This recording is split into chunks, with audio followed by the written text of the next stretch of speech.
Aswang! Manda kayo! Nasa paligid lang ang aswang! Galing sa loob ang tunog.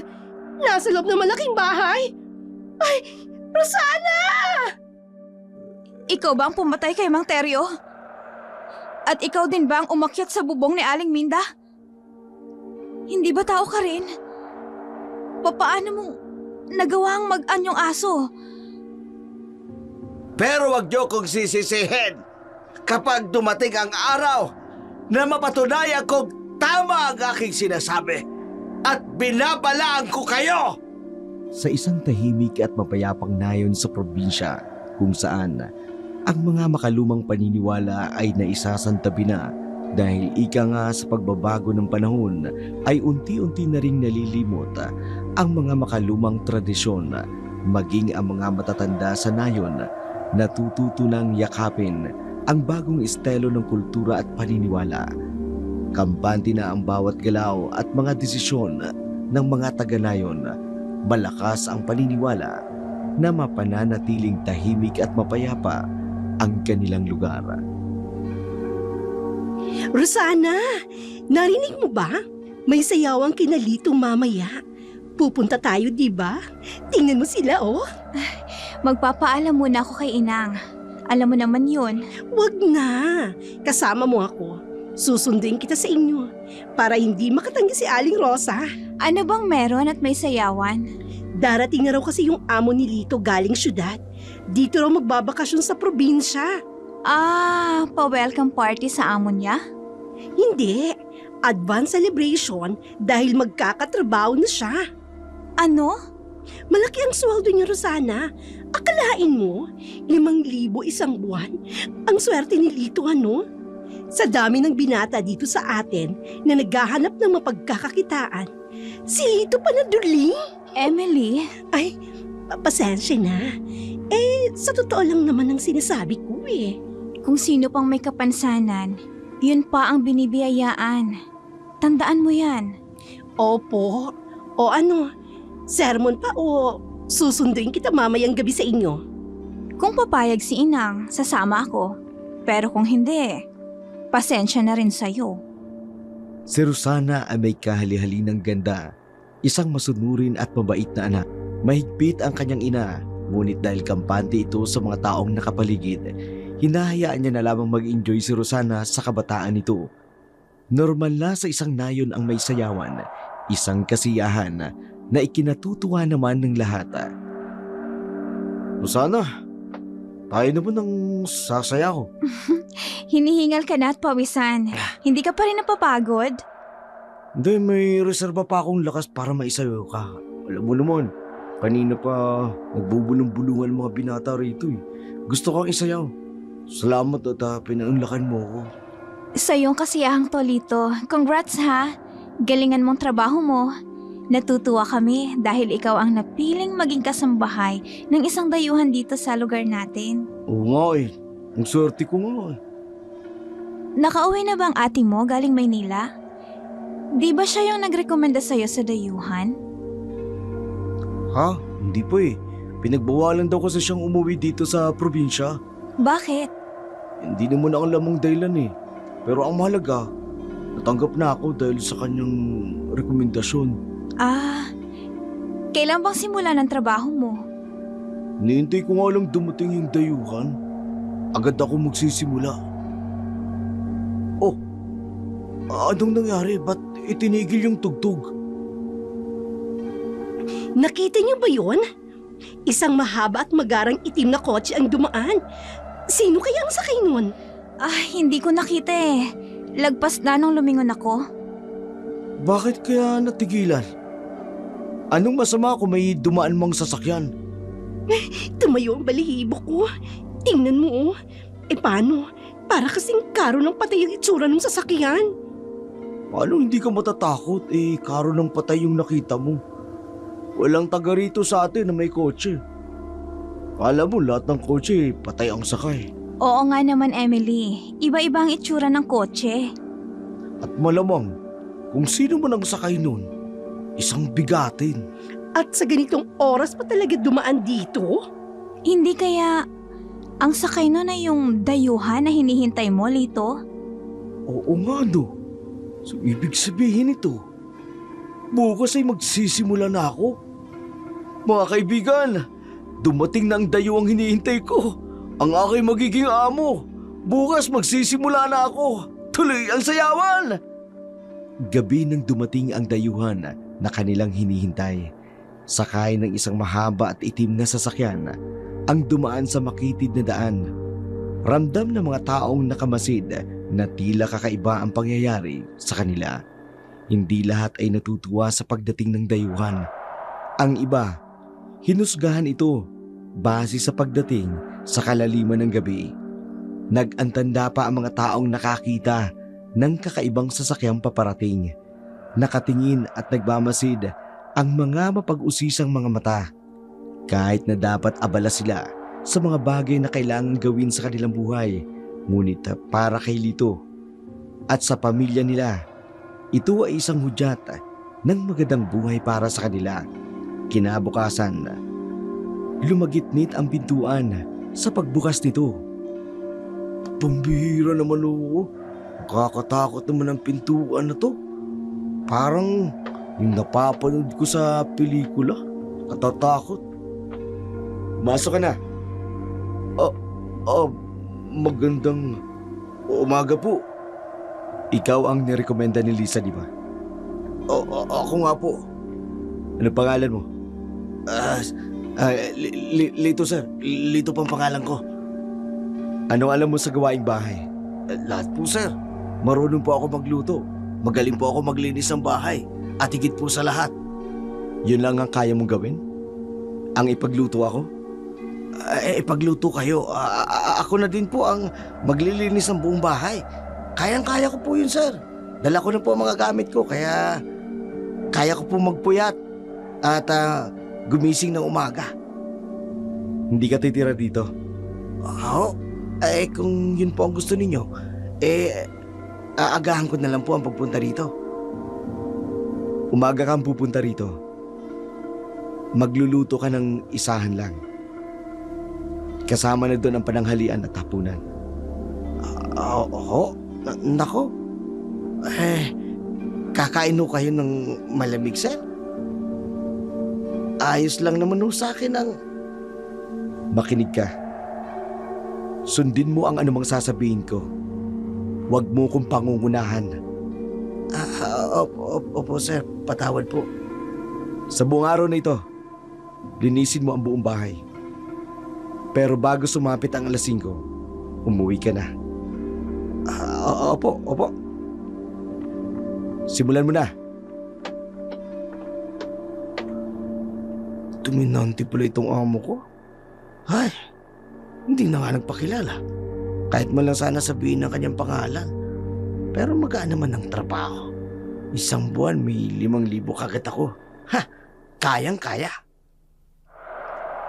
Determinado si Lito na gawin ang ipinag-utos ng kanyang amo. Umaasa siyang masusuklian ng dayuhan na ng katumbas na haliga ang husay niya sa paglilingkod. Ang pinagtataka lamang nito kung bakit hindi niya ito nakita. Tinig lamang nito ang kanyang narinig. Subalit nais siya magkaroon ng maayos na trabaho. Isinantabi niya lamang muna ang isipin yun, katulad ng utos ng kanyang amo. Nagluto ito sa buong araw at naglinis sa loob ng bahay. Gayon na lamang ang pagtataka ng lalaki. Hindi niya malang ito nakitang lumabas ng bahay o magpakita lamang sa kanya. Tuloy ang kanyang gawain hanggang sa makauwi na ang binata. Hindi pa rin mawala sa kanyang isipan ang kakaibang ugali ng dayuhan. Hanggang sa... Lito! Ano ka ba naman? Nakakagulit ka naman, Emily. Nagulat ka? Oo. Kanina ka pa namin tinatawag ni Rosana. Hindi mo kami nakita? Halos magkasabay lang tayong maglakad. Pero walang ekspresyon niyang mukha mo. Sobrang lalim naman ang iniisip mo dahil hindi mo kami napansin. Pasensya na, Emily ha, Rosana. Di ba unang araw mo ngayon sa trabaho? Pagod na pagod ka siguro, no, Lito? Medyo, pero hindi yun ang dahilan eh. Ano't bit-bit mo ang mga gamit mo?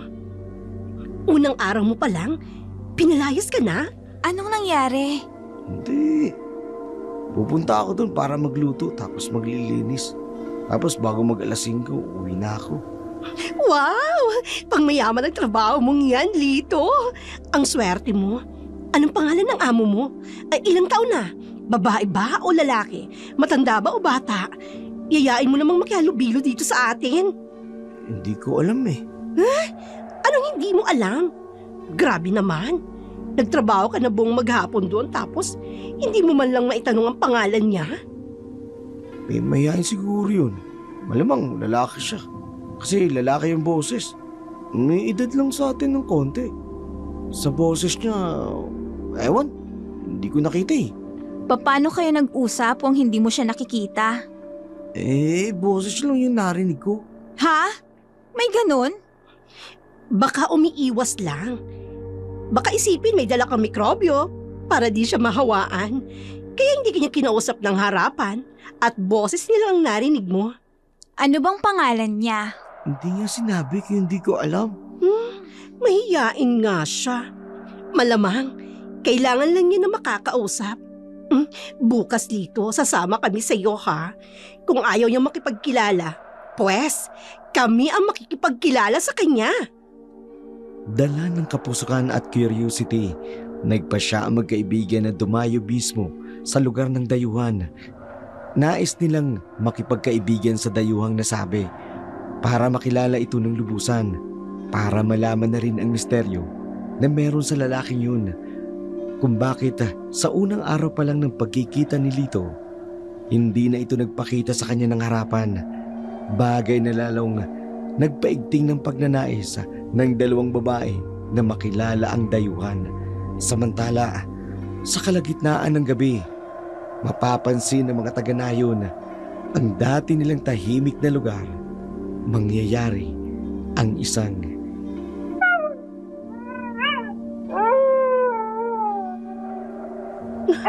Panginoon ko, Ano po yun, Inang?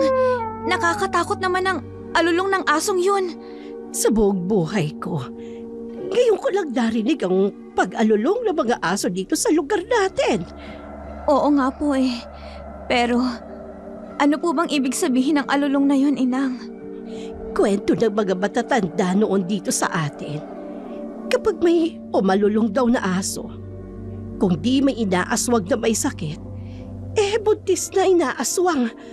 Ay, Panginoon ko, wala naman sana. Wala naman po talaga, Inang. Bakit po kayo namumutla? Ang mabuti pa ho ay... Oy, Rosada! Hoy, saan ka pupunta? Huwag mo akong iwan dito! Hindi naman ho kalayuan yung aso dito sa atin, Inay. Sasawayin ko lang po. Hindi. Malalim na ang gabi. Oo nga po eh. Itsa ko naman pong nasa kubo naman yung mga manginginom ng tuba. Sandali lang naman po ako, Inang. Bumalik ka kaagad ha, Rosada. Sandali ka lang. Kung manong ipagpabukas mo na lang yan, hindi naman yan mahalaga. Basta babalik na lang po ako, Nang. Promise. Diyan na ho kayo. walang pag-aalinlangan at walang takot na binagtas ni Rosana ang kalaliman ng gabi. Pinipilit paniwalain ang sarili na may gising pa na matandang manginginom sa kubo. Ngunit nang marating niya ito, isang nakakikilabot na katahimikan ang bumalot sa paligid. Wala ni isa mang tao ang naruroon. Kumabog ang kanyang dibdib. Bigla na lamang lumamig ang hangin na tila ba may bumubulong sa kanyang pandama na may kakaiba sa gabi na yun. Sa kanyang paglingon, napagtanto niyang wala namang gising. Wala namang ingay maliban sa may hinang kaluskos ng dahon at malayong alulong ng aso. Isang nakakikilabot na pakiramdam ang gumapang sa kanyang katawan, lalo pat sa harapan niya nakatayo ang isang malaking aso. Isang dambuhalang nilalang na hindi niya pa kailanman nakita sa buong buhay niya. Nakagilid lamang ang matalim nitong mata. Mapubula at nanlilisik sa dilim, hindi ito gumagalaw. Ngunit dama niya ang bigat ng titig nito na nakatuon sa kanya. Sa kanyang pagkakatitig, nagkaroon ng kakaibang pakiramdam. Hindi ito ordinaryong hayop para sa kanya. Para bang may malay, para bang may isip, at may nais iparating sa kanya. Sa isang igla pa, lumalim ang alulong ng aso sa paligid na tila ba babala o pagtugon sa presensya ng misteryong nilalang na nasa harapan niya.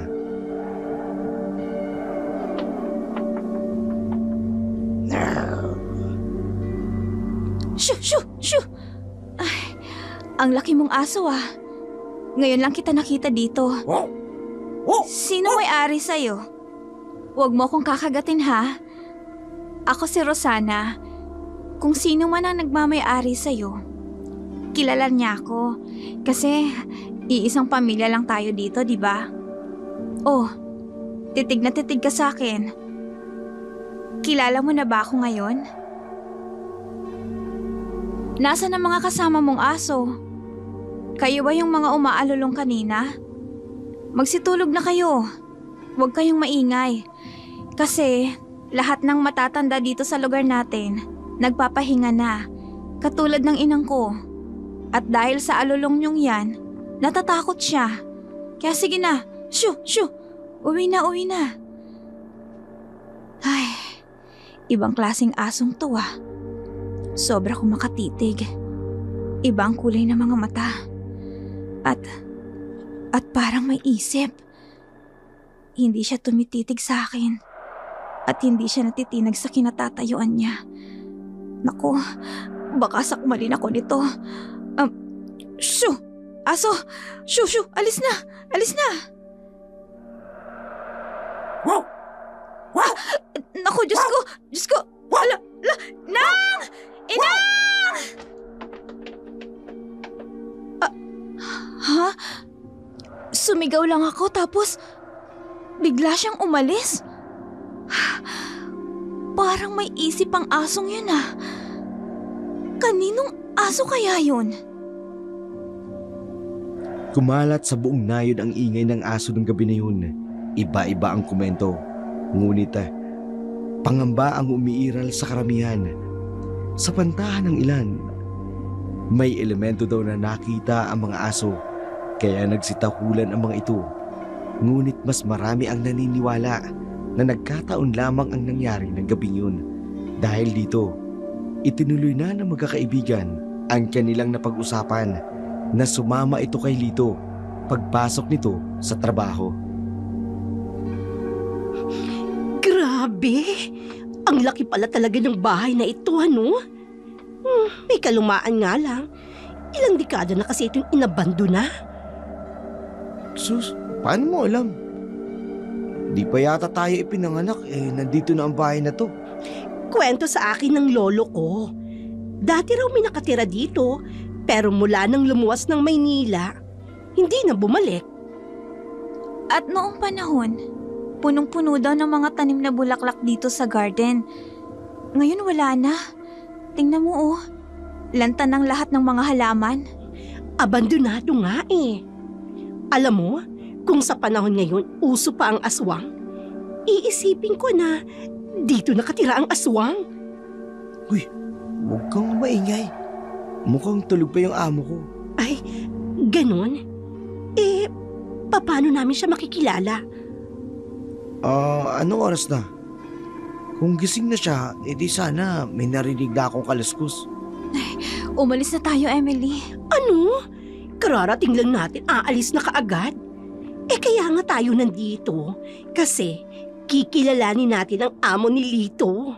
Pero kung tulog pa, makakaistorbo lang tayo.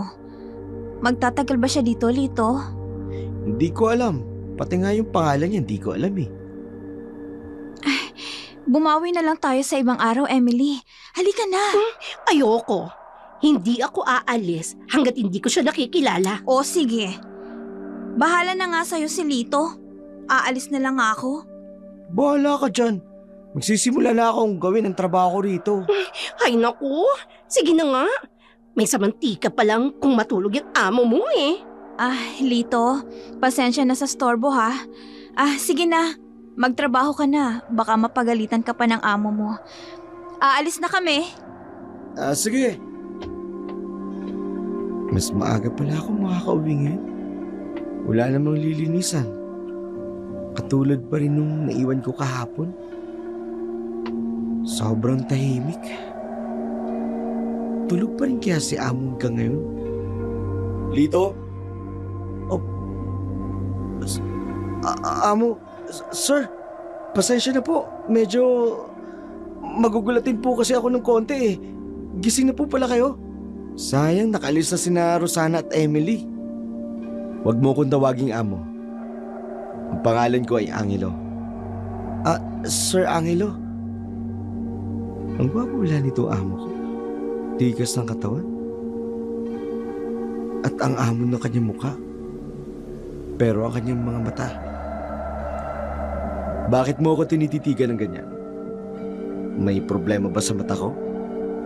Naku, wala po amo. Kakaiba lang po kasi yung mata ninyo. Tisoy na tisoy ho kayo. Pasensya na.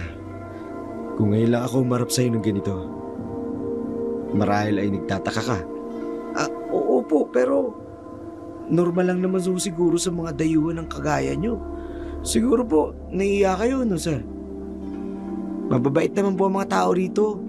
Lalo na po sa mga kasing edad ko. Wala po mananakit sa inyo dito. Palakaibigan po ang lahat ng mga taga rito sa amin. Tahimik ang lugar nyo. Maraming mga tao. Karamihan ay mga kabataan. Ang mga matatanda ay konti na lang. At ang mga bata. Opo sir. Sobrang tahimik na nga po ang lugar namin. At lumabas pala kayo? Bakit mo nasabi yan?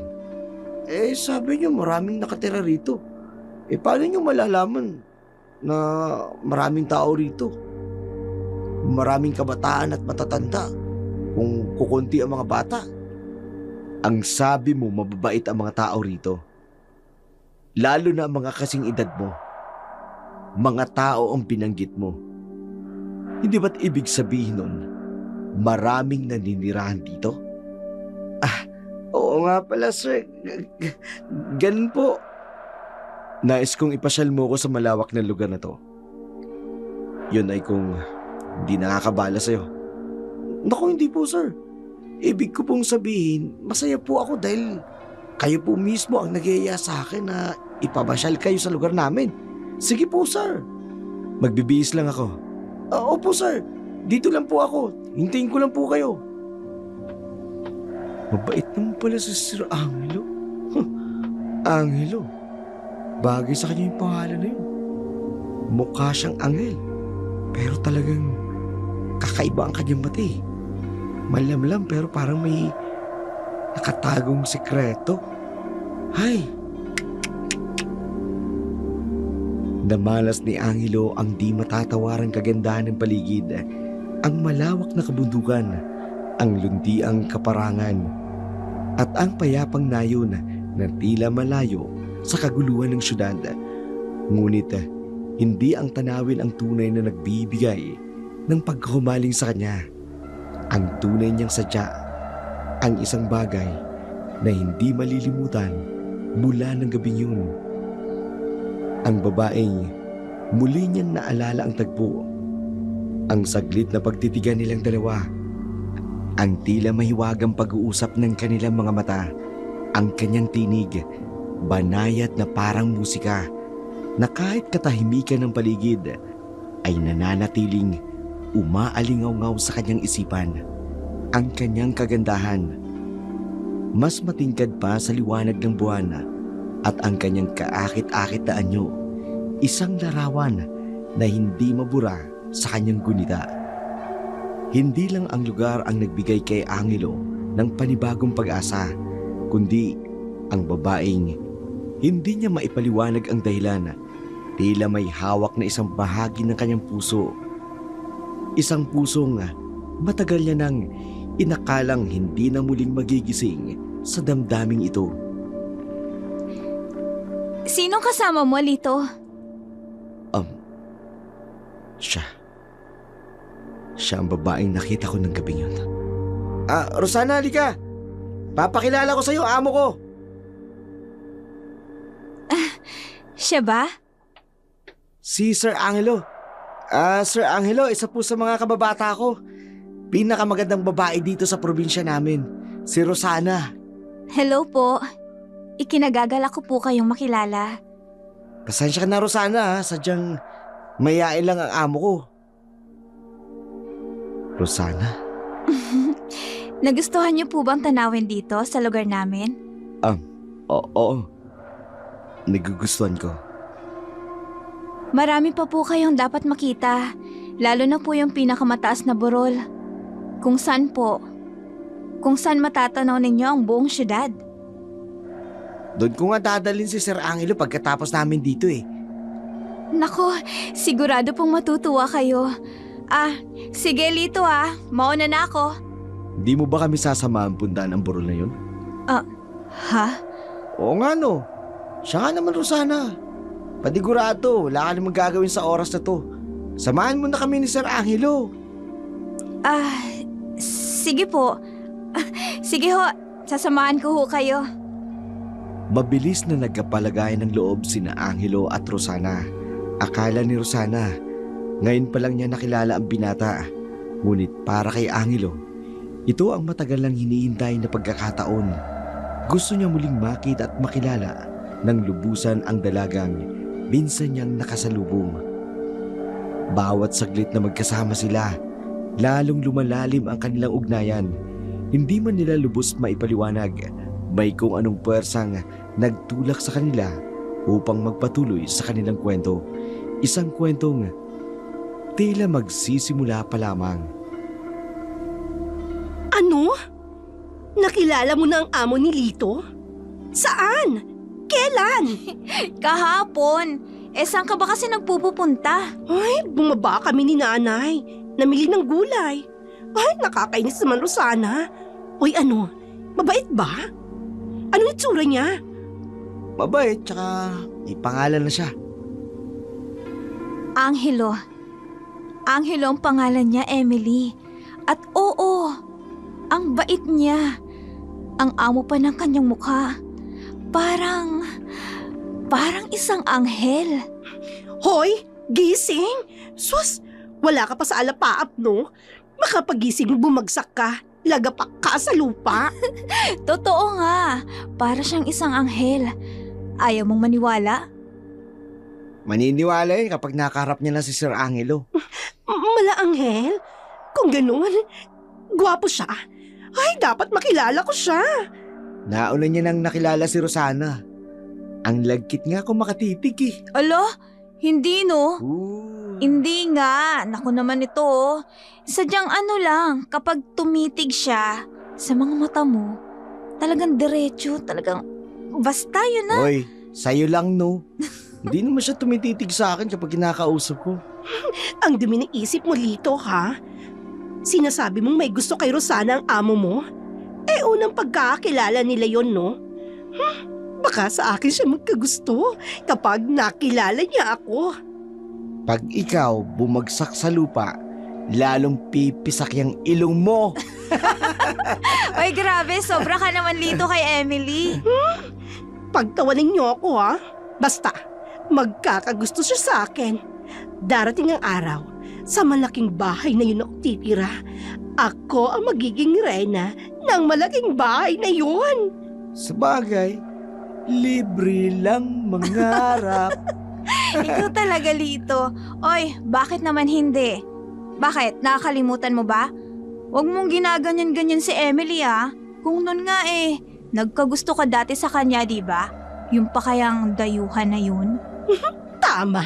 At kapag nangyari yun, huyo ka sa akin, Lito. Huyo ka sa akin. Hindi maamin ni Rosana sa kanyang mga kaibigan ang tunay niyang nararamdaman kay Angelo. Sa kabila ng lahat, may kung anong mapang-akit sa binata na hindi niya kayang ipaliwanag. Labis siyang humahanga rito sa tikas ng kanyang tindig, sa lalim ng kanyang mga mata at sa misteryosong aurang bumabalot sa kanya. Ngunit Kasabay ng paghanga, ang hindi maalis-alis na pag-aalinlangan. Sino ba talaga si Angelo? Bakit tila may mga bagay na hindi ito maamin? At bang lihim ang bumabalot sa pagkatao ng lalaki? Sa bawat saglit ng pag-iisa, lalong tahimik ang gabi. Hindi mawala sa kanyang isipan ang binata hanggang sa kanyang pagtulog. Ang kanyang panaginip, puno ng kanyang mga larawan. Ang mga titig nitong tila gustong may iparating. Ang tinig nitong umaalingaw-ngaw sa kanyang pandinig. Ang kanyang puso, isang hindi maitatagong kaba pagkat hindi niya alam ang nararamdaman niya ay pag-ibig o isang babala. May dinaramdam ka ba, Rosana? Ho? Naku, wala ho, Inang. Gayon lang kita napansing nagkakaganyan. Ho? Ano ho bang napansin nyo, Inang? Hindi ka mapakalig dyan sa iniigaan mo. Aba, ikaw yung nasisikipang ka dyan sa papag. Ilatag mo yung banig sa sahig. Doon ka mahiga. Nako, hindi ho, Inang. Naaalinsanganan lang po ako. Ay, nako. Pilitin mong makatulog. Lalabas lang po ako. Sandali lang po ako, Inang. Magpapahangin lang po. Eto ang pabaypay. May alanganing oras na. Ito talaga si nanay, oh. Ano ho bang meron sa labas? Sandali lang naman po ako, Inang. Baka ho, antukin na ako kapag nahipan po ako ng sariwang hangin. Abay, huwag ka na magdahilan pa, Rosana. Alam mo bang pagkatapos ng nangyari ng gabing yon, na pagkasundoan ng mga matatanda na maging alerto tayong lahat. Alerto saan naman, Inang? Sa kakaibang nangyari dito sa lugar natin. Totoo, Rosana, dahil hindi normal ang nangyari. May ibig sabihin ang sabay-sabay na pag-alulong ng mga asong yon. Hindi maganda yon. Nagbabadya ng masamang pagtigid. Ay, si Inang na naman, oh. Ayun tuloy. Nakakaramdam na naman ako ng takot. Kaya mula ngayon, Rosana, huwag kang lalabas ng bahay kapag madilim na. Mabuti na yung nagpapasiguro kesa may mangyaring hindi maganda. Humiga ka na dyan. Pilitin mong makatulog. Sige po. Ay, paano ba ako makakatulog nito? Hindi maalis sa isip kong lalaking yun. Ano bang meron sa kanya? Bakit ba ako nagkakaganito? Sa unang pagkakataon, hindi mapakali ang isip at puso ni Rosana. Wala siyang karanasan sa pag-ibig, kaya hindi niya maipaliwanag ang bumabalot na kaba at pananabik na kanyang nararamdaman. Paulit-ulit niyang naiisip ang bawat titig, ang bawat salita at ang bawat kilos ni Angelo. Kung bakit tila hindi siya makalaya sa presensya nito kahit wala naman ito sa kanyang tabi. Dahil magulo ang isip, hindi na siya nakatulog. Pabalik-balik lang siya at napapabuntong hininga. Pilit na kinakalma ang pusong walang patid ang pagdadalawang isip. Hanggang dumating ang umaga. Sa kanyang pagising, dama niya ang bigat ng kanyang ulo. Tila ba bumabawi ang katawan niya sa puyat at pagod na kanyang pag-iisip. Ngunit bago niya muling maisipan ang lahat, isang nakabibinging sigaw ang pumunit ng katahimikan ng umaga. Malakas at puno ng takot, may bahid ng galit. Isang sigaw ang nagpagulantang sa buong nayon. Sa isang iglap, nawala ang kanyang iniisip tungkol kay Angelo. Napalitan ng kaba dahil alam niyang may isang hindi pangkaraniwang pangyayari ang naganap. Maniwala kayo. May nakapasok na aswang dito sa atin. Humanda kayong lahat. Iisa-isahin tayong lahat. Papatayin niya ang mga musmos. At ang mga matatandang may karamdaman ay uubusin niya tayong lahat. Anong kalokohan ang pinagsasabi mo? Tinatakot mo ang mga bata. Walang aswang. Kita-kita ng aking dalawang mga mata. Kilala niyo ko. Hindi ako nagsisinungaling na tao. Hindi talaga. Hindi ako mapag-imbento ng kwento. Maniwala kayo sa akin. O sige ga, kung totoo nakakita ka ng aswang, ay ano ang kanyang itsura? Marami siyang anyo. Hindi ko alam kung ano ang kanyang totoong itsura. Ngunit nakita ko nung papalapit na siya. Nakita ko yung pagpapalit niya ng anyo. Totoo kaya yun? Diyos ko, may aswang pala dito. Ay, naku po, nakakatakot naman. Oo. Mang Teryo, isa po kayo sa nagpamulat sa aming isipan na hindi po totoo ang aswang. Lalo na po sa panahon ngayon. Alam ko, Rosana. At nagsisisi ako ngayon nang sinabi ko yon. Dahil totoo ang aswang. Paano mo mapapatunayan, ha, Teryo? Nakarinig ako ng kaluskos sa ilalim na bahay namin. May tunog kaming narinig mula sa isang baboy ramo. Buong ingat akong dumaan sa likuran. Bit-bit ang aking flashlight. Kitang-kita ko. Isang baboy ramo na naging isang napakalaking aso na mula ang mga mata. Isang aswang ang nakita ko. Hindi ako maaari magkamali. Ay, totoo kaya yun? May nakita sa Teryong aswang. Ay, isma ko po. Paginoon. Sino? Sino sa palagay nyo? Tahimik tayong namumuhay sa lugar na ito. Tapos, may isang dayuhang dumating. Oh, Teryo, epekto yan ng gabi-gabi mo pag-inom ng tuba. Ayaw niyong maniwala sa akin. Hindi kaya... Ewan, hindi ba kayo nagtataka? Mula lang dumating ang dayuhang yan dito. Isang gabi, nagsialulungan ang mga aso. Nakita niyo bang nakihalubilo siya sa mga taga rito? Hindi ba hindi? Nabibintang ka ng walang pruweba, Teryo. Isang baboy ramo ang nakita mo na nag-agyong malaking aso. Eh marahil nga ay tama ka. Ngunit nakita mo ba ang dayuhan na yon na nagkatawang baboy ramo? O kaya isang napakalaking aso? Ha? Ay, kaugalian na natin na sino man ang mapadpad sa lugar na ito. Igagalang natin ang hinahanap nilang katahimikan upang igalang din nilang lugar na ito. At ang mga maninirahan dito, huwag tayong mambintang ng basta-basta. Tama! Tama naman, oo. Tama. Oo. Sada nga. Tama ka, Rosa, sa mga sinasabi mo. Sada nga. Nagkakamali lang ako ng aking iniisip. Pero wag niyo kong sisisihin kapag dumating ang araw na mapatunayan kong tama ang aking sinasabi at binabalaan ko kayo. Kumalat sa buong nayon ang sinabi ni Teryo. Simula noon, naging maingat na ang lahat. Takot ang mga tao, pero wala ni isa man ang gustong harapin ang dayuhang lalaki. Mas pinili nilang manood mula sa malayo at maghintay na lamang kung ano ang mangyayari. Pati ba naman kayo naniniwala na may aswang? Hindi ba yung aswang nangangain ng tao? Nang lalapa ng mga hayop, lumilipad. At nag-iiba-iba ng anyo. Kaya nitong gayahin ang lahat ng uri ng hayop, di ba? Naniniwala kayo na ang amo ko aswang? Mahigit na siyang 2 linggo dito. At mahigit na rin kayong 2 linggong magkasama maghapon. Ano ba sa tingin mo, Lito? Halos hindi makabasag ng pinggan ang amo ko. Tapos, pagbibintangan ni Mang Teryo na aswang? Ipakilala niyo kasi sa akin. Ako ang magsasabi kung aswang siya o hindi.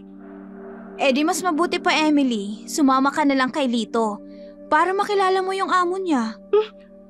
Bakit ako lang? Sumama ka rin, Rosana. Kung magkaibigan na kayo, di ikaw ang magpakilala sa akin.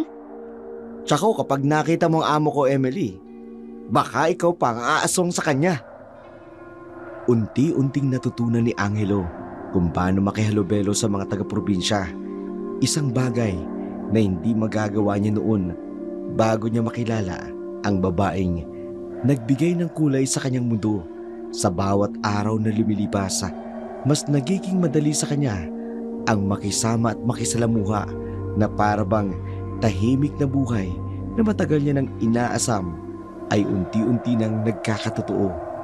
Buong akala niya, natagpuan niya na ang kapayapaang matagal niya nang hinahanap, ngunit ang hindi niya alam, ang katahimikang ito ay maaaring isang panaginip lamang.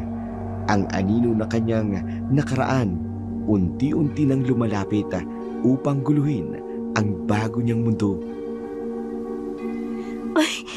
Ikaw pala ang amo ni Lito? Hi! Kinagagalak kitang makilala. Ganon din ako sa iyo, Emily. Talaga? Dapat pala, unang araw mo palang dito sa lugar namin. Nagkakilala na tayo. Pasensya na. Nag-atubili kasi akong kilalanin ng mga tao rito. Hindi ko alam kung paano makikisama.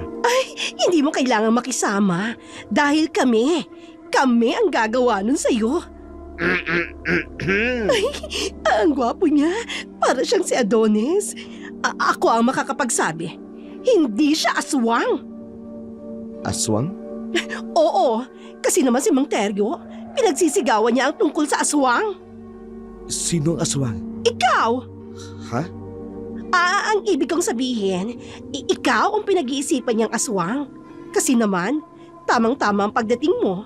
Kung kailan ka dumating, tsaka naman dumating dito ang aswang.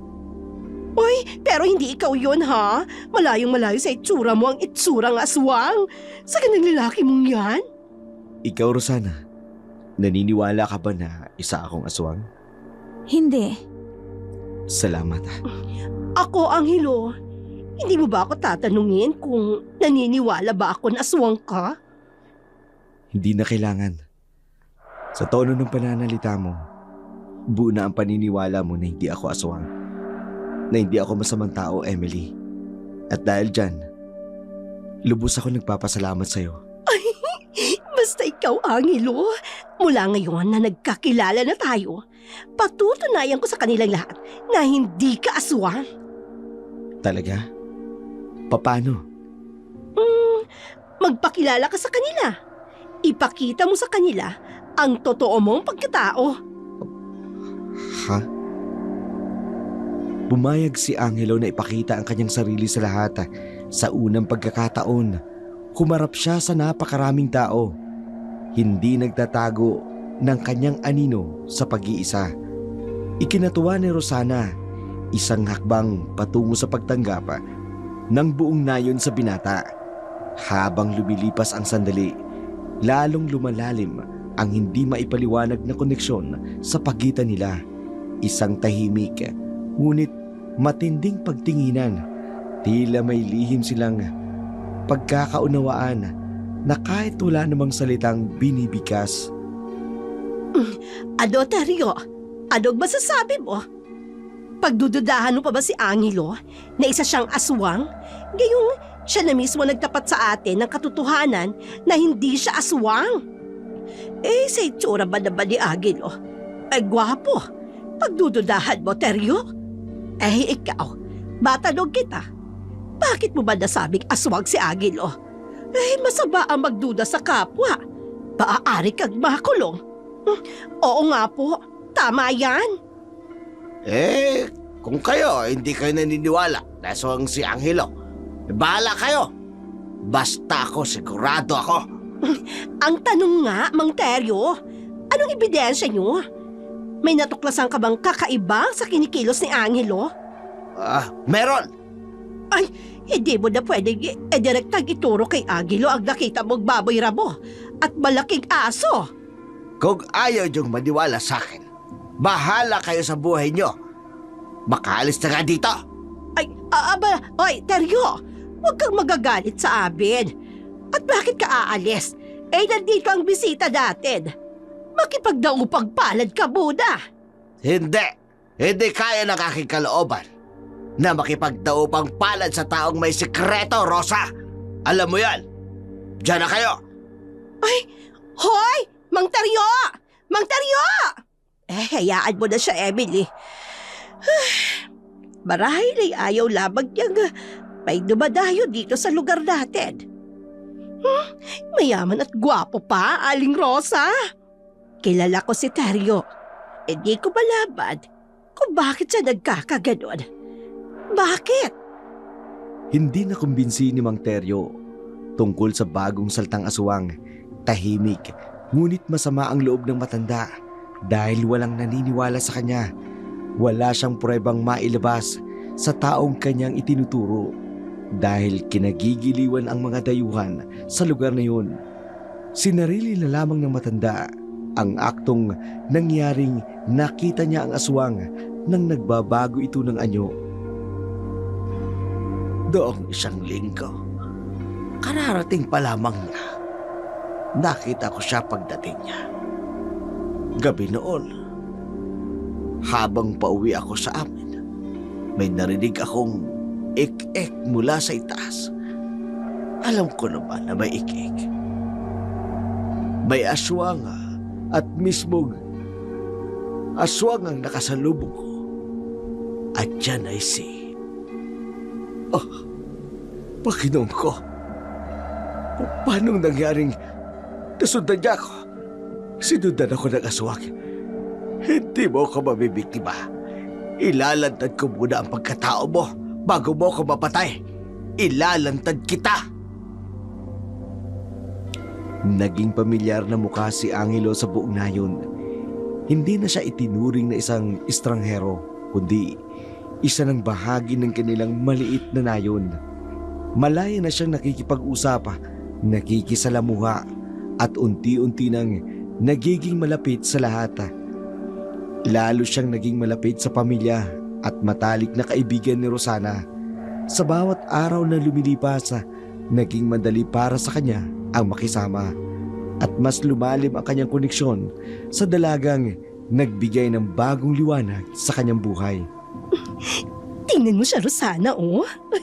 Akala mo matagal na siyang naninirahan dito. Na matagal na siyang kilala ng mga taga rito. Kasundo niya lahat, lalo na ang mga bata. Oo nga. Gustong-gusto siya ng mga bata. Gustong-gusto ko rin siya. Umayos ka nga dyan, Emily. Baka marinig ka ni Angelo. Bakit ikaw? Hindi mo siya gusto? Emily? Emily, Rosana, aalis na ako. Salamat sa pag-isima sa akin. Nag-enjoy ako. Sa pagkain na inihanda ninyo, masyadong masarap. Masaya din ako dahil itinuring niyo kong bahagi ng pamilya niyo. Angelo, mamaya na. Hintayin mo munang maluto yung pinagmamalaking menu ng nanay ko. Masarap yun. Paborito ng buong nayon. Ang nanay ko ang pinakamasarap magluto dito. Talaga? Sige. Nakakaya naman kung tatanggihan.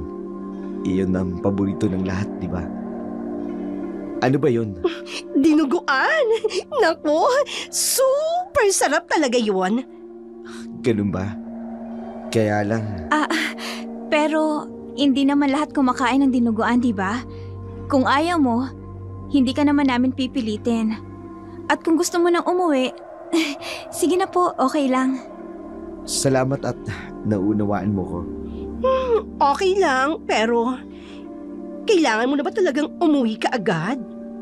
Kasi maaga pa naman eh. Malapit na kasing dumilim.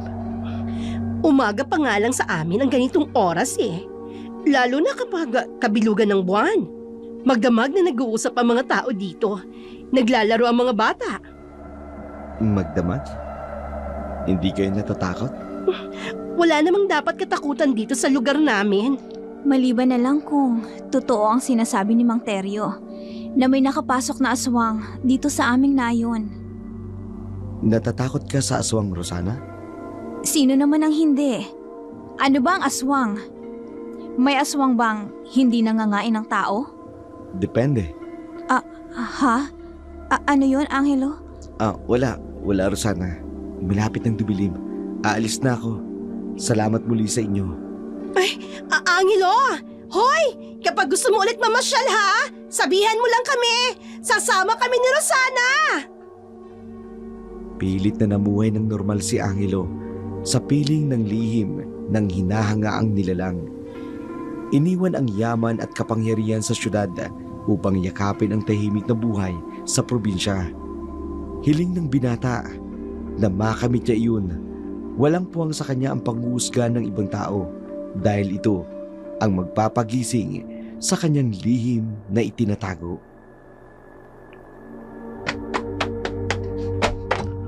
Sino ka man? Huwag mo ko tinatakot. Lumantad ka! Magpakilala ka! Sige! Magkubli ka sa totoo mong anyo. Hindi mo ko malililang. Naaamoy kita at kilala kita kung sino ka. Natahimik siya. Umalis na kaya siya?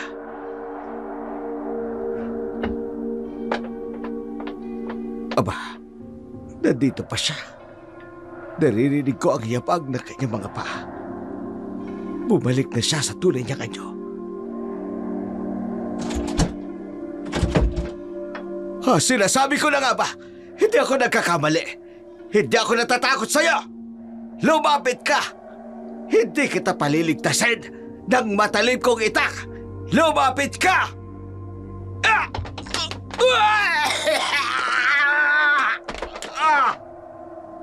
Sa kalaliman ng gabi, isang nakagigimbal na sigaw ang pumunit sa katahimikan ng nayon mula kay Mang Teryo. Malakas, puno ng takot at paghihirap. Ang dating naibsan ng pangamba ng mga tao muling bumalik. Ngayon ay mas matindi, mas nakayayanig. Napalitan ng sindak ang kanilang pag-aalinlangan at isang tanong lamang ang nananatili sa kanilang isipan. Ano ang nangyari kay Mang Teryo? Totoo nga ang sinabi ni Teryo. May napadpad nga aswang dito sa lugar natin. Tingnan yung nangyari sa kanya. Nilapa siya ng malaking aso. May katabi siyang matalib na itak. Hindi kaya isang naliligaw na aso lamang ang pumatay sa kanya at hindi aswang. Walang malaking aso na lumalapan ng tao dito sa lugar natin, Rosa. Pero ebidensya yan sa nangyari kay Teryo. May nakita po akong isang malaking aso nung gabing pong yun. Rosana? Nay, yun po ba ang aswang?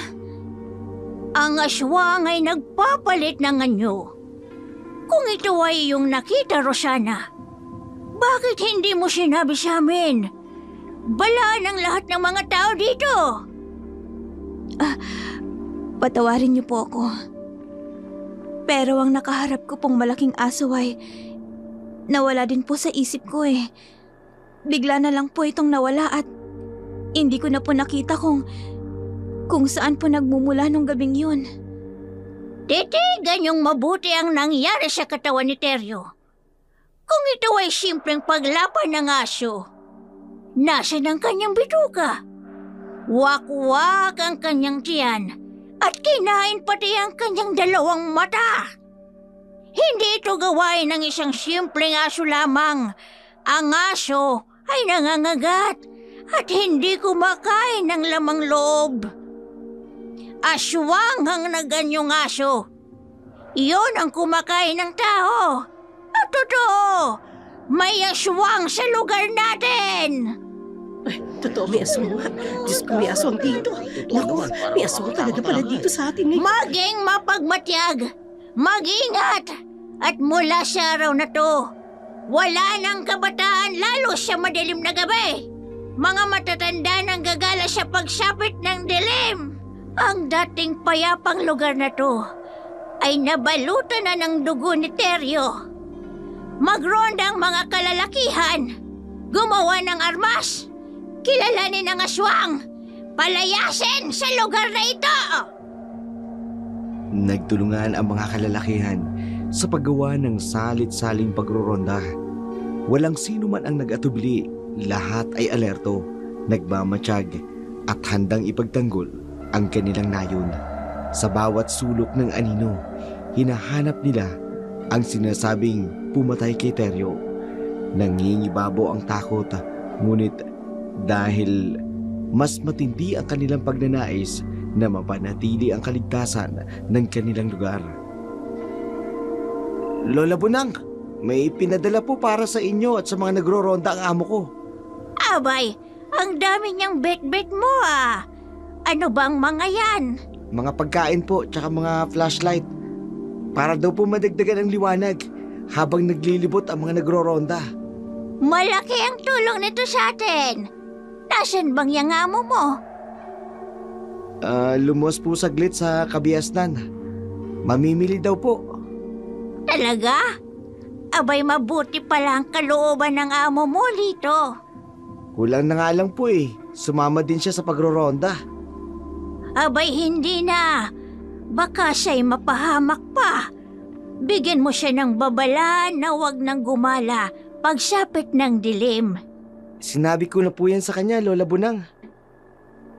Mga kasama, maraming asukal at kape dito. May mga biskwit pa. May flashlight pa. Ako, salamat naman. Ay, malaking tulong ito sa atin. Nakakapagod din mag-ronda eh. Ay, di tayo magugutom. May kailangan daw po kayo, magsabi lang po kayo sa akin. Nakahanda pong tumulong si Sir Angelo. Bukas palad si Angelo sa pagtulong. Kusa itong nagbigay upang iparating sa mga tao ang kanyang suporta. Ito ang bagay na gusto niyang gawin, ang mamuhay ng normal hanggang dumating ang isang araw na siyang magbabago ng kwento ni Angelo, kakaiba sa kwento ng kanyang nakaraan. Sana, sabi ko na nga ba may tao? May narinig akong kaluskos. Ikaw pala? Sinong kasama mo? Nasaan si Emily? Hindi ko na sinama. Kasama kasi siya ng nanay niya. Naglalako ng mga gulayin. Hindi ko na niyaya. Anong ginagawa niyo dito? Naku, Rosana, alam mo delikado ang lugar natin. Maaga pa naman, Lito. At saka, hindi ako magpapaabot ng dilim. Kaya huwag kang mag-alala. May sadya ka, no? Hindi ka pupunta rito kung wala. Gusto ko lang magpasalamat ng formal kay Sir Angelo. Talaga? Ikaw lang may lakas ng loob na kausapin siya. Ang dami nang tinulungan niya. Wala man lang nakaisip na pumunta dito sa amo ko para personal na pasalamatan siya. Alam mo ba, Lito, kung bakit? Karamihan sa mga kanayo natin, nagdududa din sa totoong katauhan ni Sir Angelo. Siya ang tinutukoy na dayuhan dito. May iba pa ba? Sandali lang ha. Titingnan ko lang kung gising na si Sir Angelo. Pero kung tulog pa, huwag mo nang gisingin. Babalik na lang ako sa ibang araw. Si Rosana bang kausap mo? Sir, gising na pala kayo, Sir Angelo. Sir, si Rosana nga po. Kayo po ang sadya. Papasukin mo. At ikaw, Lito, sige na, umuwi ka na. Rosana, pauwi na ako. Ano, iintayin pa ba kita? Huwag na, Lito. Baka marami ka pang gagawin sa inyo. Mauna ka nang umuwi. Uuwi din ako kagad. Sinabi mo yun ha. Sige, pasok ka na daw. Nang makauwi ka kaagad.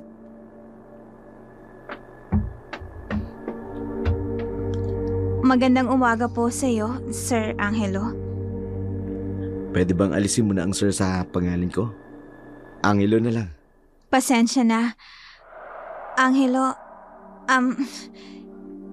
pasensya ka na.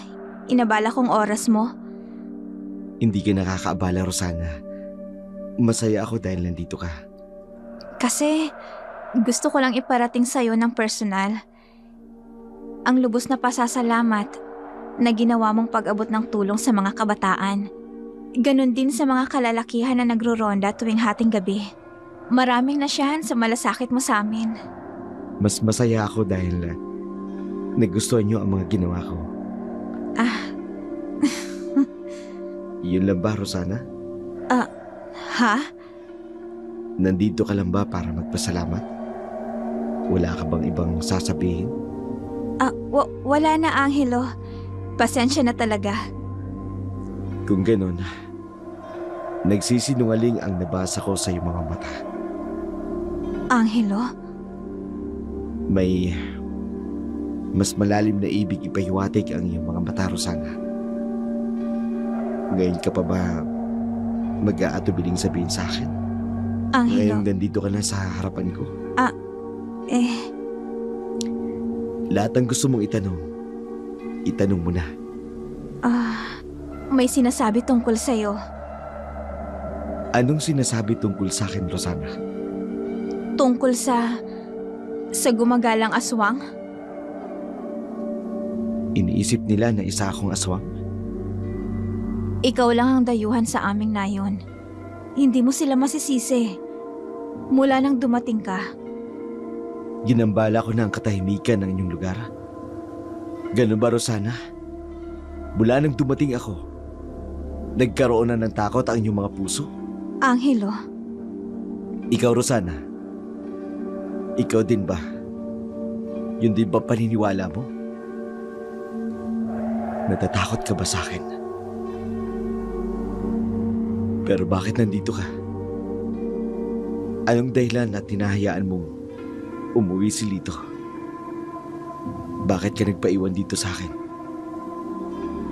Huwag mong sabihin na hindi ka naniniwala. Ayokong maniwala, Angelo. Dahil normal kang tao na nakatayo ngayon sa harap ko. Matatakot lang ako kung ipakita mo ang iyong anyong aswang. Ayaw mong maniwala dahil hindi kaya ng puso mo na maniwala na isa akong aswang. Angelo, Katulad ng nararamdaman ko, Rosana, hindi ako naniniwalang may aswang. Kahit paggaano kasama ng isang nilalang, kapag nasilayan ang iyong kagandahan at mabigani sa'yo, makalilimutan niyang masama siya at iiral sa kanya ang isang normal na saloobin ng isang normal na tao. anong... Gusto kita, Rosana. Dahil sa'yo, nabuhay ako ng ganito. Nabuhay ako na isa lang ang mitiin. Ang makapiling ka na ngayon ay abot kami na kita. Angelo, Para anumang oras ay mayakap kita. Angelo, Ang magang kita. Angelo. Gusto kita, Rosana. Ikaw lang ang makakapagpabago ng lahat. Gusto kitang angkinin. Angelo, Angkinin ng buong buo. Angelo. Buong magdamag na inangkin ni Angelo si Rosana. Buong pusong nagpaubaya ang babae. Batid niya sa kanyang sarili na umiibig siya sa binata.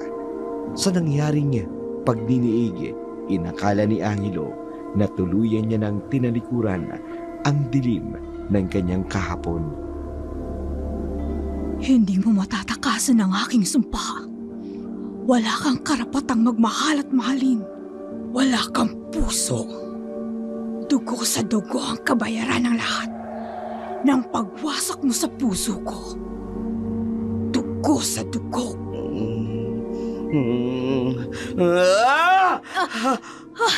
Angelo! Angelo! Anong nangyari? Umuwi ka na, Rosana. Iwanan mo na ako. Angelo, anong nangyari sa'yo? Umalis ka na. Hindi mo ko ihahatid sa nangyari kagabi? Hindi dapat nangyari yun. Walang dapat na mangyari sa atin. Angelo, Ligtas kang makakauwi sa inyo. Mataas na ang sikat ng araw. Umuwi ka na. Angelo, Umalis ka na. Labis na nasaktan si Rosana sa trato sa kanya ni Angelo. Ngunit puno ng pagmamahal ang kanyang puso. Naniniwala siyang may malalim na dahilan ang lahat. Ayaw ni Angelo na madamay si Rosana sa magulong mundo ng kanyang kahapon. Nakalimutan niya ang sumpa nang masilayan niya ang ganda ni Rosana.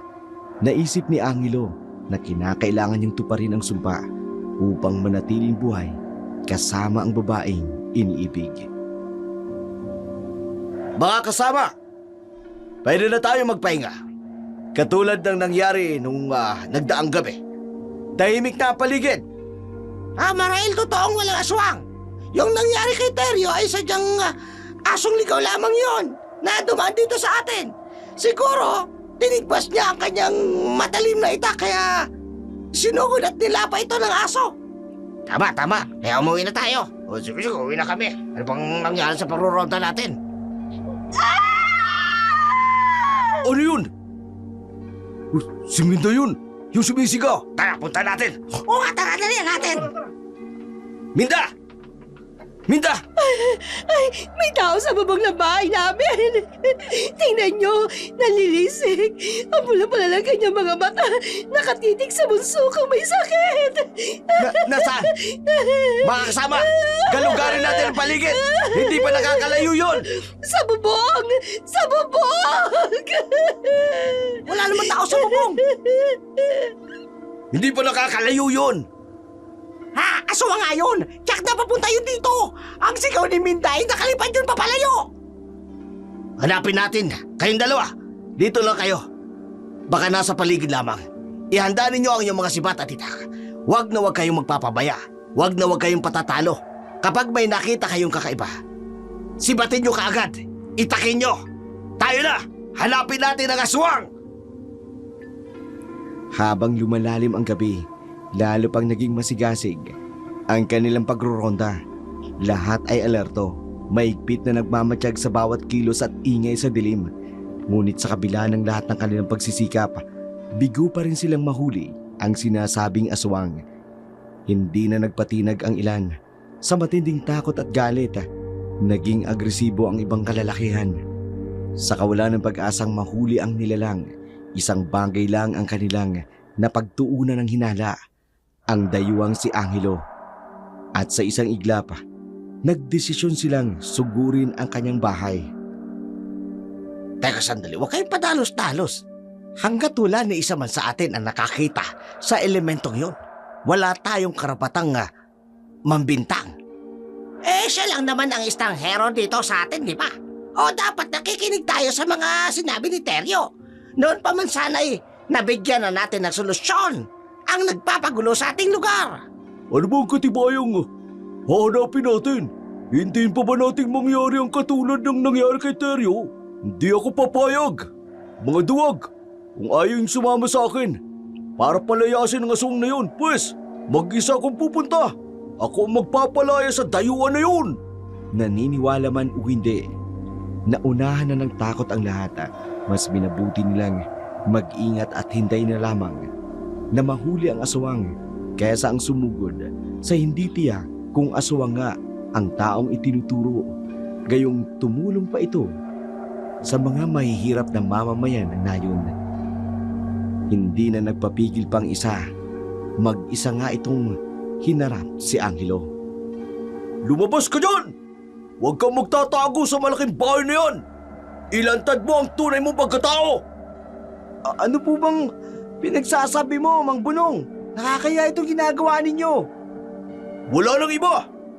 Ang amo mo lito, siya ang aswang!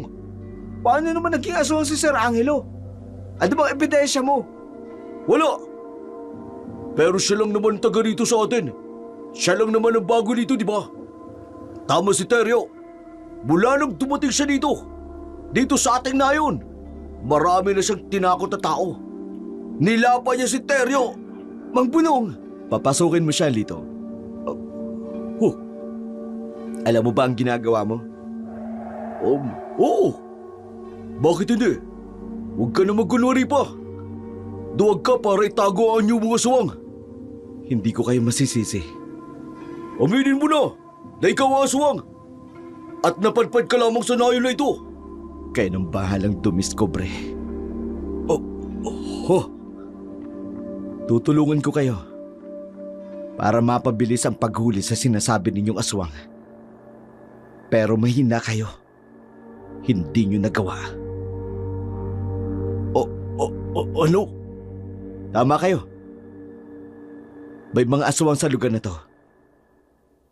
At kung hindi nyo pa rin magawang huliin ang aswang, may mga susunod pang biktima. Nagkukunwari ka! Sa pananalita mo! Hinahamon mo kami na mahuli ang aswang. Yun ang gagawin namin. Papatay namin ang aswang!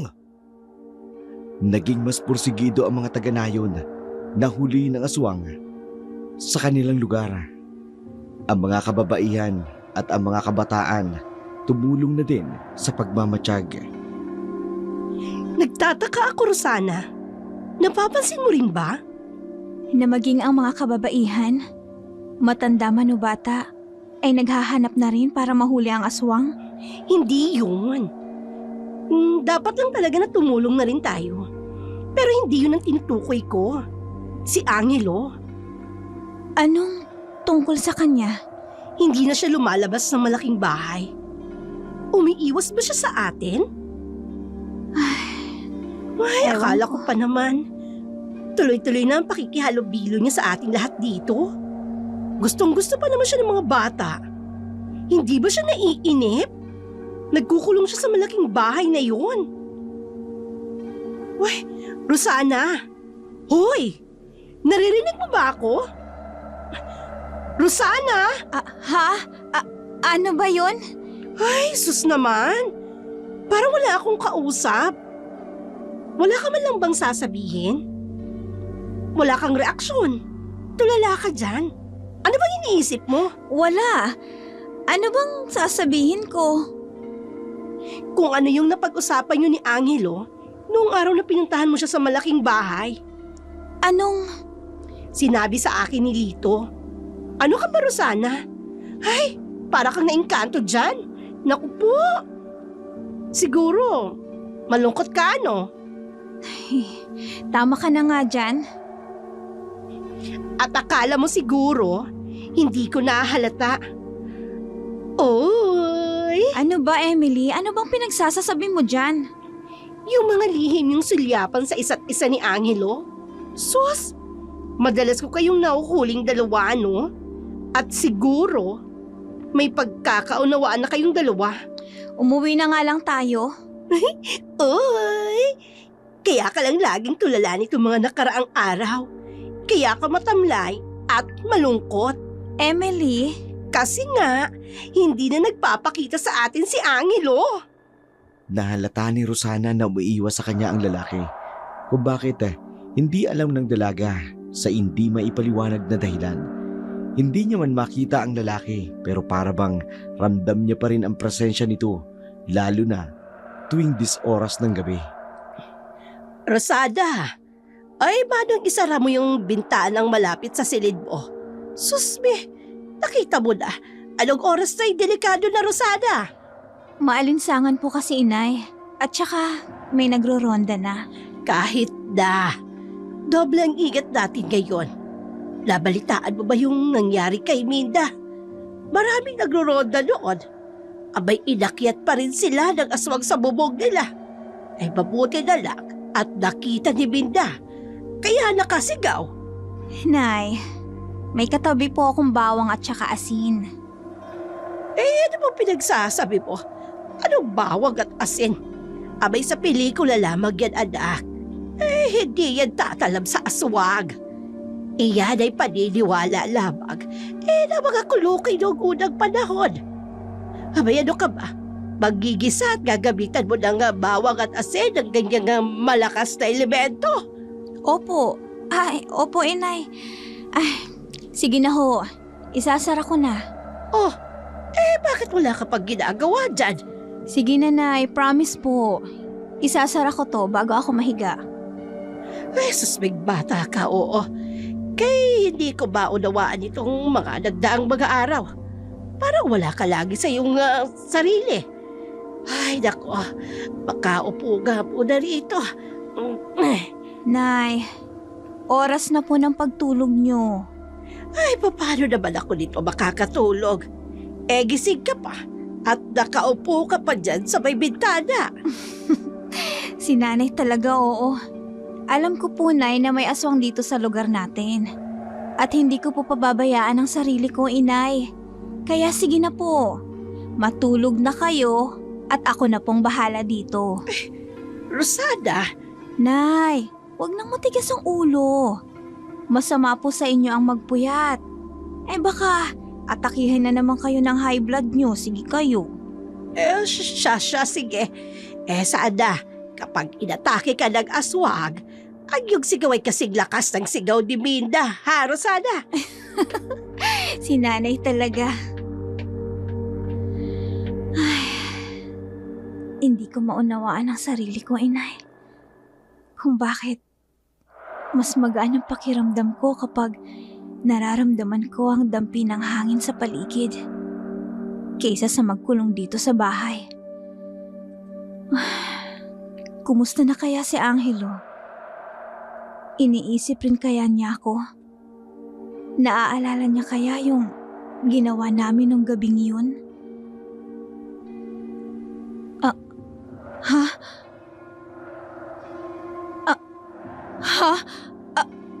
Aswang? Diyos ko, ang kanyang mga mata, pulang-pula, malamlam. Ikaw ba ang aswang? Sino ka? Saan ka nanggaling? Bakit ka napadpad dito sa lugar namin?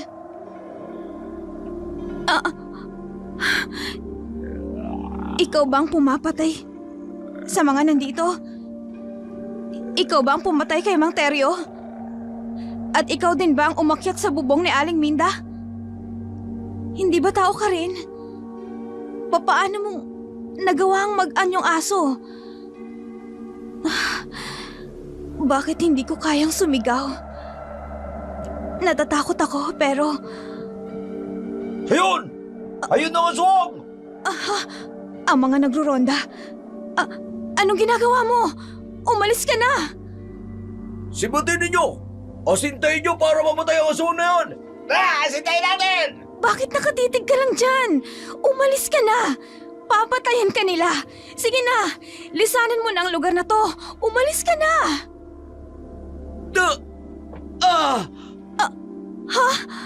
Tinamaan ko! Tinamaan ko ng sibatang aswang! Sabay-sabay nating sibatin para tuluyan ang mabuksa ang aswang na yan! Tulo! Simutin natin! Sibatin! Sibatin!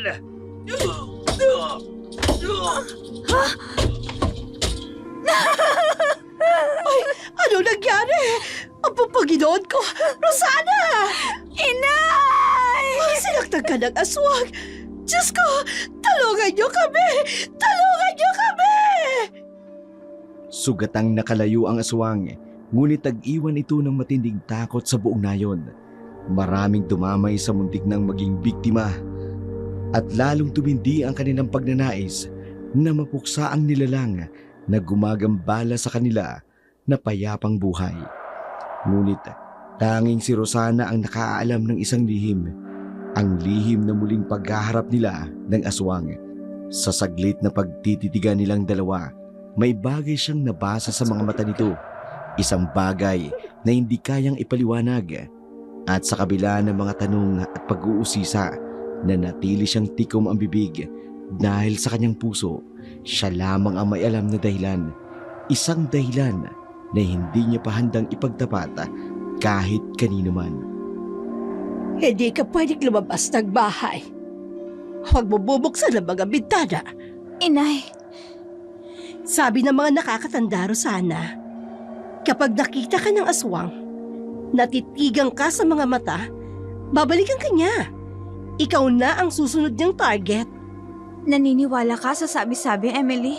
Ay, makinig ka, Rosana, at sumunod ka.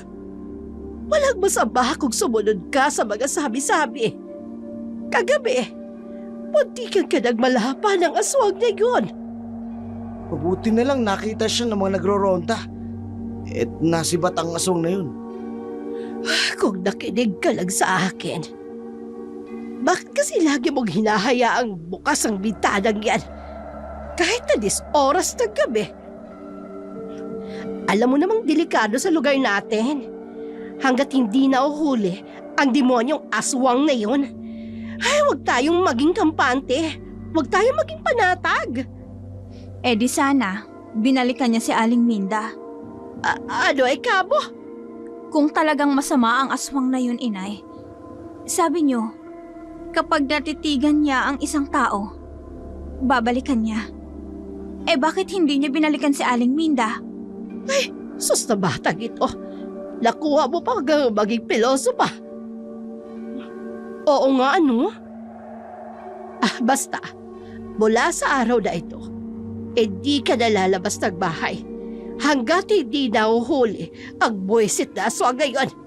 At huwag na huwag mong bubuksan kahit alinman sa mga bintana dito sa bahay. Inay, Nawala ng kalayaan si Rosana. Hindi na siya pinayagang lumabas mag-isa. Laging binabantayan.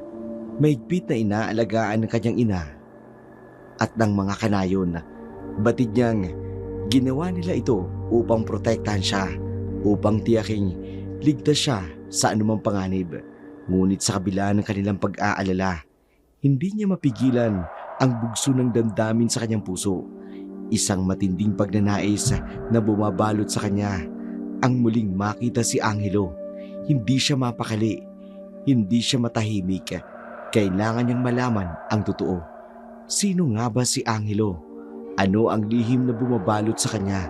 At bakit hindi niya kayang kalimutan ang kanilang huling pagkaharap? Sir Angelo!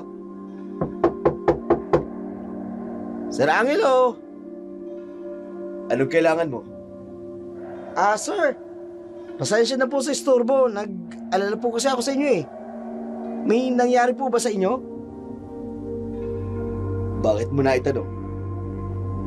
May patak po kasi ng dugo rito sa sahig. Ano po bang nangyari sa inyo, sir? Masyadong madulas ang sahig. Tumama ang aking siko sa pinto. Kundi lang naman to. Huwag mo nang alalahanin. Ho? Kung tapos ka na sa trabaho mo, makakauwi ka na. Kung gusto mo na magpahinga. Ako kasi, gusto ko na magpahinga. Kararating ko lang sir eh. Magpapahinga lang ho ba kayo? Hindi ho kayo matutulog? Kahit gabi? Marami kang tanong. Pasensya na sir.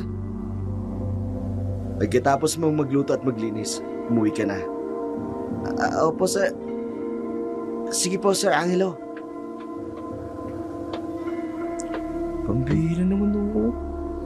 Minsan, di pa nga ako nakakapag-floor wax sa side. Paano kikintab at dudulas ito?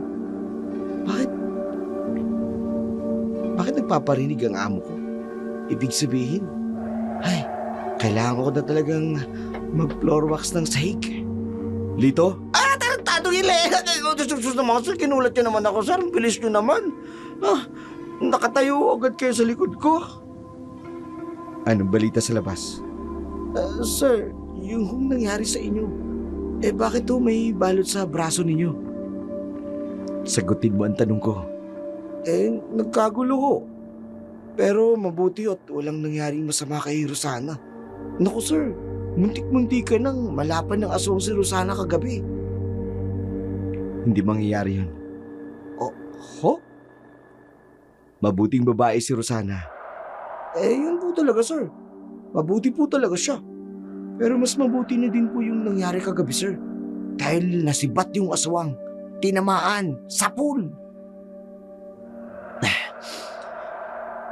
Hindi pa nila tuluyang nahuli ang aswang. Dapat sana tinapos na nila. Wala na sanang problema. Sayang nga sir eh. Mabilis yung nakatakas yung aswang.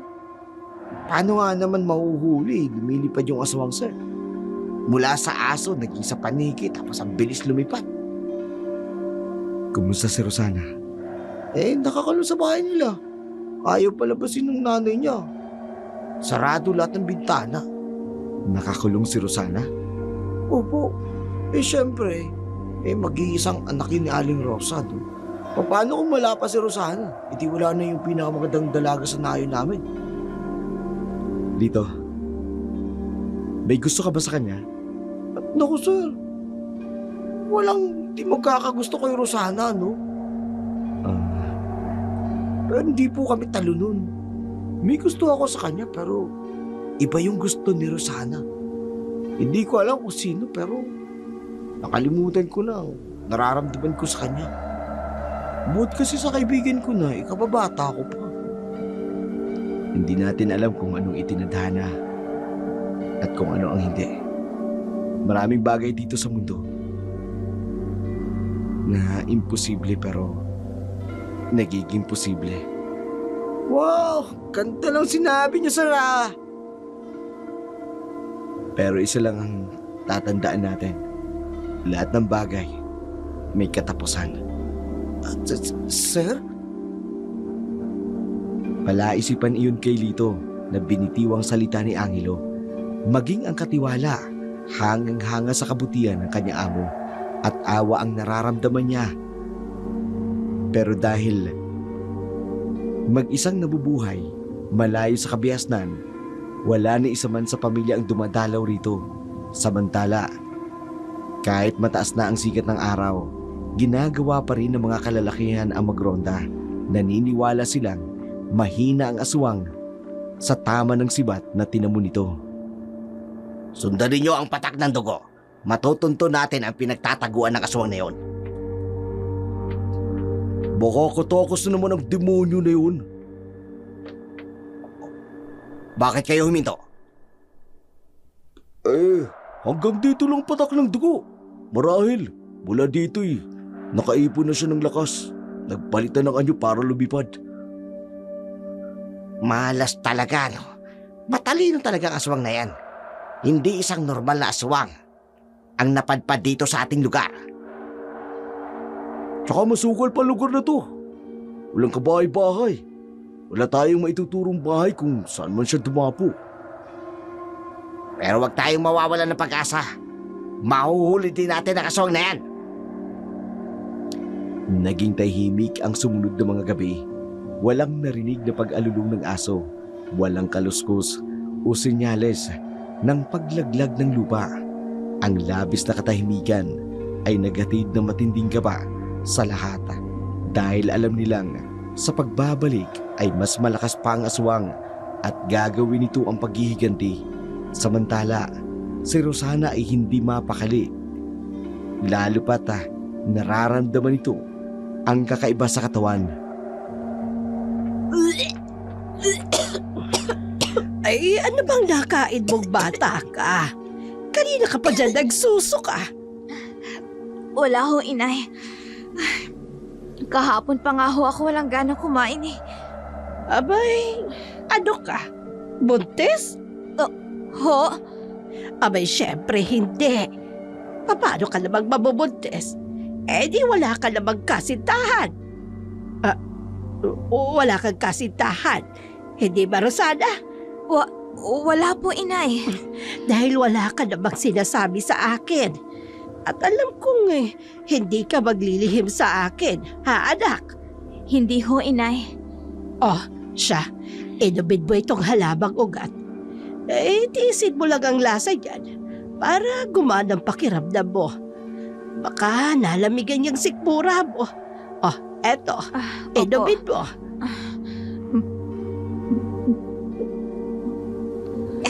Baka naman kasi hindi ka na nakakalaghap ng sariwang hangin.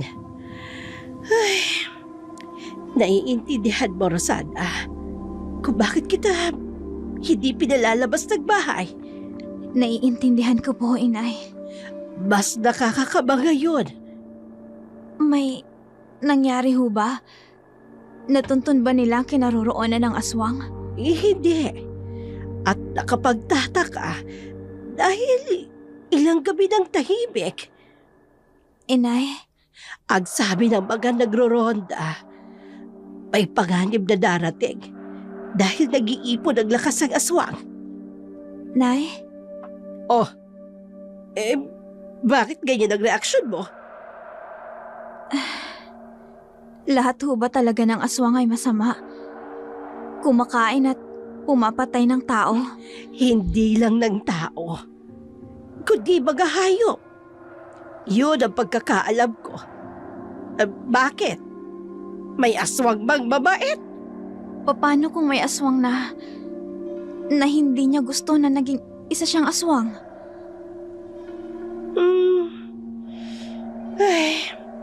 Maaaring naipasa lamang ito sa kanya ng mga ninuno. Maaari naman na namana. O maaaring dahil isang sumpa ng isang aswang. Nay, Ay, nako! Sus Maria, batang ito! Marami kang lamig sa sikmura. Ay, maglalaga pa ako ng mga halamang ugat at nangang gumaan niyang pakiramdam mo. Dahil sa hindi maipaliwanag na panghihina at matamlay na kalagayan ni Rosana, napilitan ang kanyang ina na hayaan na siyang lumabas ng bahay. Inisip nito na makabubuti para sa anak ang sariwang hangin at muling makahalubilo ang mga tao sa nayon. Ngunit sa likod ng pangyayaring yun, may ibang dahilan si Rosana. Alam niyang ito ang pagkakataon niya.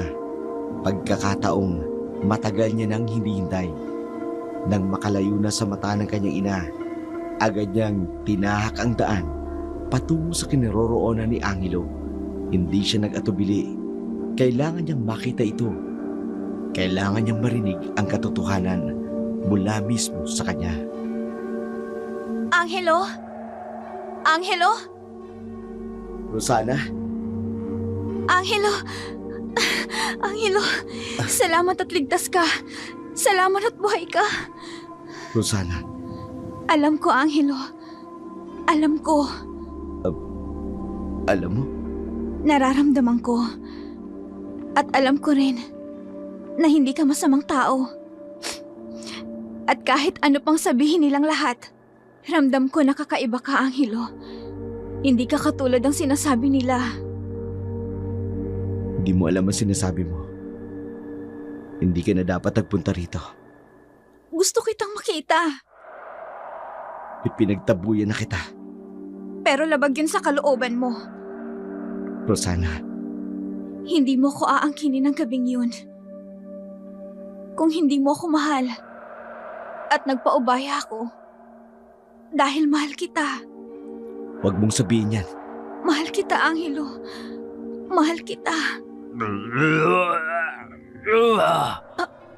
Angelo? Hindi ka dapat madamay sa sumpa. Utang na loob, Rosana. Umalis ka na habang nakakapagtimpi pa ako. Naaalala mo ba? Nung una tayong nagkita. Naaalala mo yun? Isa akong aswang. Sa pangalawa, Angelo. Kaya ka napahamak dahil sa akin. Ipinagkanulo ka ng iyong nararamdaman. Mahal mo ko. Rosana, Kung masama kang aswang, wala kang pipiliin. Wala kang sasantuhin na kahit na sino. Kaya mo silang patayin. Kaya mo kainin. Pero hindi, Angelo. May puso ka at marunong kang magmahal. hindi. Wala akong puso. Hindi ako marunong magmahal. Angelo, Umalis ka na. Umalis ka na.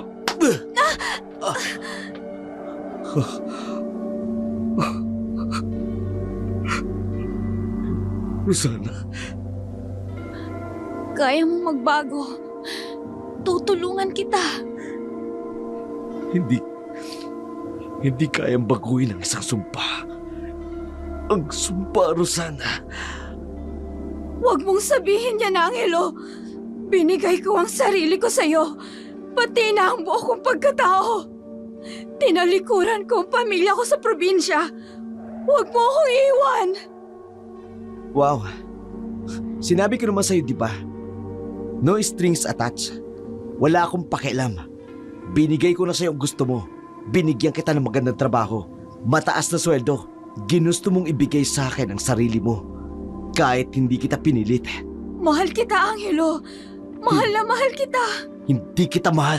Angelo, Paano ko ipapakilala at iharap sa buong mundo ang ganyan? Napakasimple mong babae na hindi mo kaya maglakad sa sikat ng araw ng mahabang oras.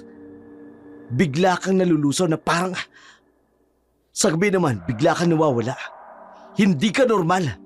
Hindi mo ako maaring iwan. Iiwanan na kita.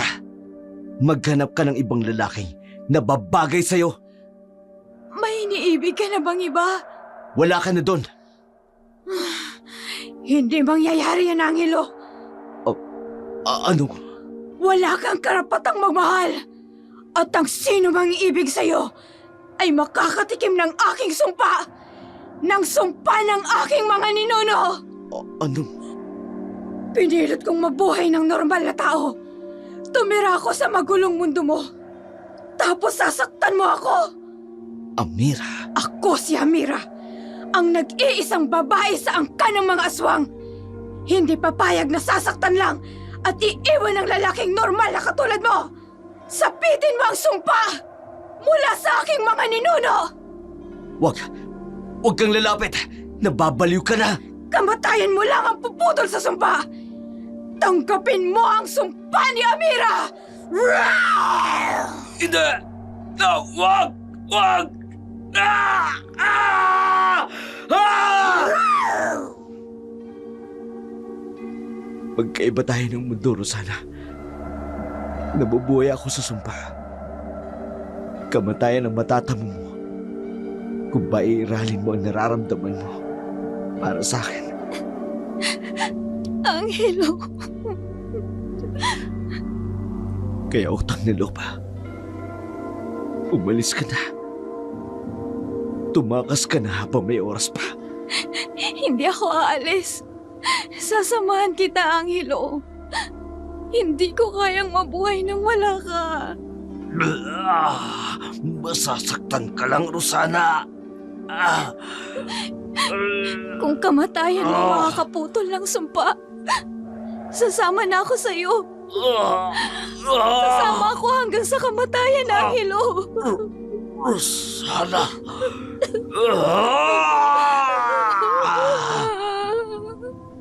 Kailangan natin magmanmal ang mabuti. Baka nandun yung loswang. Sige, tunto kayo.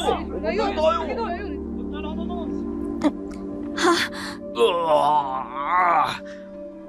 Nakita kong pumasok si Rosana sa malaking bahay. Pero hindi ako tiyak kung nasa loob pa siya. Alam mo ang nangyari sa anak ko, Lito. Bakit hindi mo siya pinikilan? Pero Aling Rosa, wala naman po masamang mangyayari kay Rosana. Magkakilala naman po sila ni Sir Angelo. Hindi ho ito ang unang pagpasok ni Rosana sa malaking bahay. Iba ang sitwasyon ngayon. Dahil kilala ng aswang si Rosana. Hindi naman ho siya pababayaan ni Angelo. Maliban na lang kung nasa loob ng malaking bahay na yan ang aswang. Angelo! Kung naririyan ka o nandyan si Rosana, palabasin mo siya! Angelo! Iba ang kaba ng dibdib ko. Baka kung napahamak na ang anak ko. Rosana! Anak! Rosana! Ano yun? Ano yun? Aswang! Manta kayo! Nasa paligid lang ang aswang! Galing sa loob ang tunog. Nasa loob ng malaking bahay. Ay! Rosana! Nandito silang lahat. Angelo, huwag kang lalabas. Alam kong mangyayari ito. Tutundukan ko ng paghihirap ko. Hindi. Huwag mong sabihin yan, Angelo. Walang imposible sa Diyos. Naniniwala ka, di ba? May Diyos, Angelo. Siya ang pinakamakapangyarihan sa lahat. Kaya niyang baguhin ang lahat. Kaya mong alisin ang sumpa. Hindi sa lugar na to, kundi sa ibang lugar, Angelo. Angelo, pakiusap. Huwag kang lumabas. Umalis ka na. Lisanin mo na ang nayong ito, Angelo. Pagod na ako, Rosana. Pang ilang lugar na itong napuntahan ko. Tumira ako sa kung saan-saan na hindi ako nakakapampiktima, na wala akong masasaktan. Angelo. Pero sa bawat napupuntahan ko, may galit sa aswang. Wala silang pakialam sa sumpa. Mabilis silang humusga at sa bawat sumusubok na paalisin ako, nilalapa ko sila. Angelo! Hindi ko mapigilan. Kasama na ng sumpang pumatay ako. Kumakain ako ng laman ng tao, ng hayop at sumisipsip ako ng dugo. Hindi matatapos ang lahat ng ito. Ayoko na mag-anyong aswang. Ayoko nang pumatay ng inosenteng nilalang. Angelo! Kung totoong makapangyarihan ng Diyos, ipanalangin mo ko, Rosana.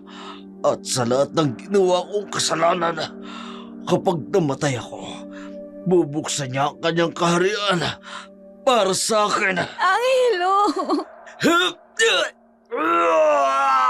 Angelo, wag! Wag, Angelo! Nakikiusap ako!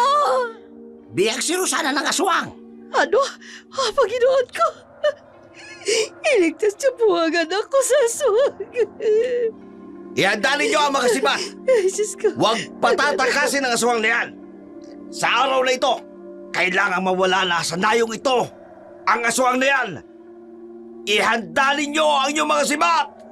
Wala na siyang laban sa atin, sa dami natin.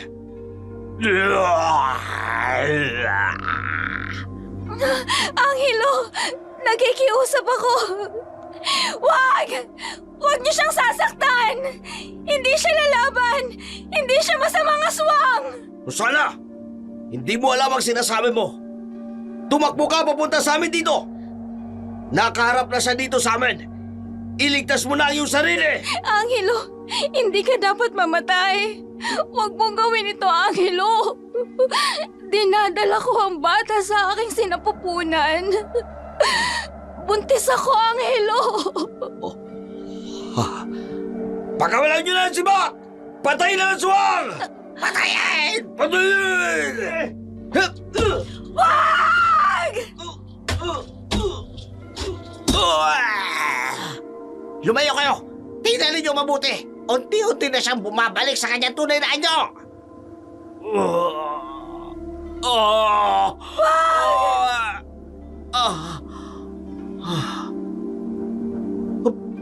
Si Sir Angelo! Si Angelo ang aswang? Totoo nga!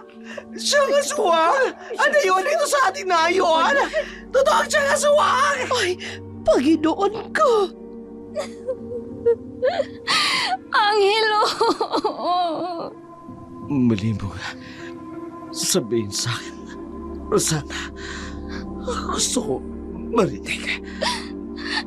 Mahal kita, Angelo. Salamat. Nagsisisi ako sa aking kasalanan. Ipanalangin mo ko. Nagpatawarin ako ng Diyos. Pinapatawad ka na niya, Angelo. Walang kasing buti ang Diyos. Rosana. Mahal kita, Angelo. Mahal na mahal kita. Rosana. Angelo!